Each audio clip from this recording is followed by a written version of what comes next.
ভারতের আন্ডারওয়ার্ল্ডের ইতিহাসে এমন কিছু মোড় আসে যা পুরো খেলার নিয়মই পাল্টে দেয়। আজকের এই বিশ্লেষণে আমরা ঠিক তেমনই এক অধ্যায়ের গভীরে যাব যা শুরু হয়েছিল খুব সাধারণ একটা ঘটনা দিয়ে, কিন্তু যার শেষে জন্ম হয়েছিল এক বিশাল সাম্রাজ্যের।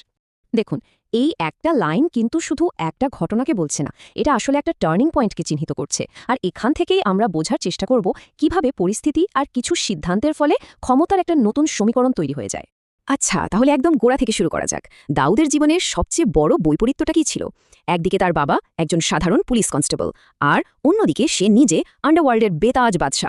তো কিভাবে একজন পুলিশ কনস্টেবলের ছেলে অপরাধ জগতের একেবারে শীর্ষে পৌঁছালো? চলুন সেই জার্নিটাই আমরা ধাপে ধাপে দেখি। তো চলুন একদম শুরু থেকে দেখি কি এমন পরিবেশ ছিল যেখানে দাউদ বড় হচ্ছিল, আর ঠিক কোন জিনিসগুলো তার মধ্যে ওই বিশাল উচ্চাকাঙ্ক্ষার জন্ম দিয়েছিল। মুম্বাই, জানেন তো, এমন একটা শহর যেটা একদিকে যেমন স্বপ্ন দেখায়, তেমনি অন্যদিকে লোভ আর শর্টকাটের রাস্তাও কিন্তু খুলে দেয়। আর দাউদের গল্পটা বুঝতে হলে শহরের এই দুটো দিকই বোঝা খুব জরুরি, কারণ এখানে ছোটখাটো চুরি ছিনতাই থেকে তার সংগঠিত অপরাধের জগতে পা রাখাটা শুরু হয়। করিম লালার গ্যাংকে বলা যেতে পারে তার জন্য আন্ডারওয়ার্ল্ডের একটা বিশ্ববিদ্যালয়। এখানে সে চোরাচালান, পুলিশকে কিভাবে ফাঁকি দিতে হয়, আর সবচেয়ে জরুরি নেটওয়ার্কিংয়ের কৌশলগুলো হাতে কলমে শেখে। মানে তার ভবিষ্যৎ ক্যারিয়ারের ভিত্তিটা কিন্তু এখানেই তৈরি হয়েছিল। আর এখানেই সে একটা জিনিস খুব ভালো করে বুঝে গিয়েছিল, নেটওয়ার্কই আসল শক্তি। সে রিয়েলাইজ করে যে একা একা লড়াই করার থেকে একটা পাওয়ারফুল নেটওয়ার্ক তৈরি করতে পারলে পুরো খেলার নিয়মই পাল্টে ফেলা যায়। আর ঠিক এই ভাবনা থেকেই নিজের সাম্রাজ্য গড়ার স্বপ্নটা শুরু হয়। আচ্ছা, এবার আসা যাক সেই ঘটনাটায় যেটা সবকিছু বদলে দিয়েছিল।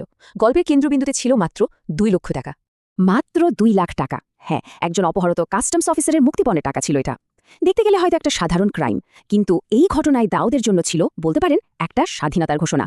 তো সে কি করল? মুক্তিপণের টাকাটা নিল, কিন্তু তার বড় অংশটা নিজের কাছে রেখে দিল। সে শুধু তার লিডারকে ঠকালো না, বরং পুরো আন্ডারওয়ার্ল্ডকে একটা মেসেজ দিয়ে দিল, এখন থেকে খেলাটা আমার নিয়মে হবে। এটা ছিল একটা সরাসরি চ্যালেঞ্জ। আর এই বিশ্বাসঘাতকতার ফল, মুম্বাইয়ের রাস্তায় শুরু হলো এক ভয়ঙ্কর গ্যাং ওয়ার, পাঠান গ্যাং বনাম দাউদ। এই লড়াইয়ের কারণে শহরের অপরাধ জগতের যে পুরনো পাওয়ার স্ট্রাকচার ছিল সেটা আস্তে আস্তে ভাঙতে শুরু করে। দাউদ কিন্তু খুব তাড়াতাড়ি একটা জিনিস বুঝে গিয়েছিল, শুধু মারামারি বা পেশি শক্তি দিয়ে লম্বা রেসের ঘোড়া হওয়া যায় না। আসল ক্ষমতা চাইলে একটা সিস্টেম বানাতে হবে, একটা পরিকাঠামো তৈরি করতে হবে। আর এখান থেকেই তার চিন্তাভাবনার বদলটা পরিষ্কার বোঝা যায়। সে আর 5টা সাধারণ গ্যাংস্টারের মতো ভাবেনি, বরং একজন সংগঠকের মতো করে একটা ক্রিমিনাল অর্গানাইজেশনকে রূপ দিতে শুরু করে। মানে ব্যক্তিগতভাবে লোক নিয়োগ করা, তাদের ট্রেনিং দেওয়া, আর সেন্ট্রালি সব অপারেশন প্ল্যান করা। এটাই ছিল ডি কোম্পানির ভিত্তি। এখানে কিন্তু একটা বড় প্রশ্ন চলে আসে, দাউদ কি নিজে খুব বেশি শক্তিশালী ছিল, নাকি তখনকার সিস্টেমটাই দুর্বল ছিল? ভেবে দেখুন, সে বারবার আইনকে ফাঁকি দিয়েছে, এমনকি জেলের ভেতর থেকেও নিজের অপারেশন চালিয়েছে। এটা কি শুধু তার একার চালাকি, নাকি সিস্টেমের দুর্বলতার দিকেই আঙুল তোলে? এবার আমরা দেখব দাউদের সবচেয়ে বড় স্ট্র্যাটেজিক শিফট। সে ক্ষমতার আসল মানেটা বুঝতে পেরেছিল। তার মাথায় একটা জিনিস ঢুকে গিয়েছিল, বন্দুক দিয়ে টাকা আনা যায়, কিন্তু আসল ক্ষমতা টাকা দিয়েই আসে। আর এই একটা চিন্তা তার পুরো কাজের ধরনটাই পাল্টে দিল। সে তার ক্রাইমকে একটা কর্পোরেট কোম্পানির মতো করে চালাতে শুরু করল।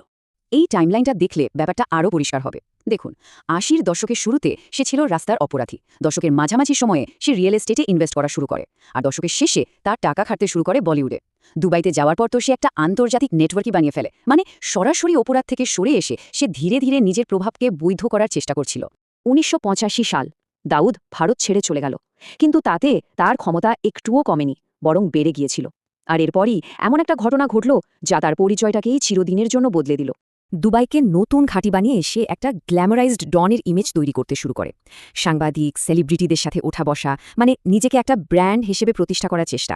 সে দেখাতে চেয়েছিল যে সে আইনের ধরাছোঁয়ার বাইরে এক রহস্যময় ব্যক্তিত্ব। তারপর এলো 1993 সাল, একটা বছর যেটা সবকিছু উলটপালট করে দিল। 1993-এর মুম্বাই ব্লাস্ট, আরডিএক্সের মতো বিস্ফোরক ব্যবহার করা হলো, শয়ে শয়ে মানুষের মৃত্যু হলো। আর এর সাথে সাথেই দাউদের পরিচয়টাও পুরোপুরি বদলে গেল। সে আর শুধু একজন আন্ডারওয়ার্ল্ড ডন থাকল না, হয়ে উঠল একটা আন্তর্জাতিক হুমকি। তো সবশেষে চলুন ব্যক্তি দাউদের থেকে একটু সরে এসে পুরো ঘটনাটাকে একটা প্যাটার্ন হিসেবে দেখি। তাহলে আমরা কি দেখতে পাবো? এই প্যাটার্নটা কি? এটা হলো একটা প্রসেস, যেখানে একজন ব্যক্তি সিস্টেমের দুর্বলতাগুলোকে কাজে লাগিয়ে নিজের থেকে অনেক বেশি শক্তিশালী একটা নেটওয়ার্ক তৈরি করে ফেলে।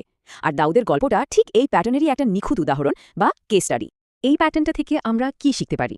আমরা দেখতে পাই কিভাবে ছোটখাটো অপরাধ ধীরে ধীরে সংগঠিত সন্ত্রাসের রূপ নেয়, কিভাবে সিস্টেমের ফাঁকফোকর ব্যবহার করে ক্ষমতা দখল করা হয়, আর সবচেয়ে বড় কথা, কিভাবে একজন একা মানুষ একটা গোটা নেটওয়ার্কে পরিণত হতে পারে। এই বিষয়গুলো আজও কিন্তু একইভাবে প্রাসঙ্গিক। এই আলোচনাটা আমরা একটা প্রশ্ন দিয়ে শেষ করতে চাই, কিভাবে একজন ব্যক্তি একটা নেটওয়ার্ক হয়ে ওঠে? ঠিক কি পরিস্থিতি আর কোন ধরনের দুর্বলতা থাকলে একজন মানুষ একটা সিস্টেম বা নেটওয়ার্কে পরিণত হতে পারে? এই প্রশ্নটা আমাদের আরও গভীরে ভাবতে সাহায্য করবে।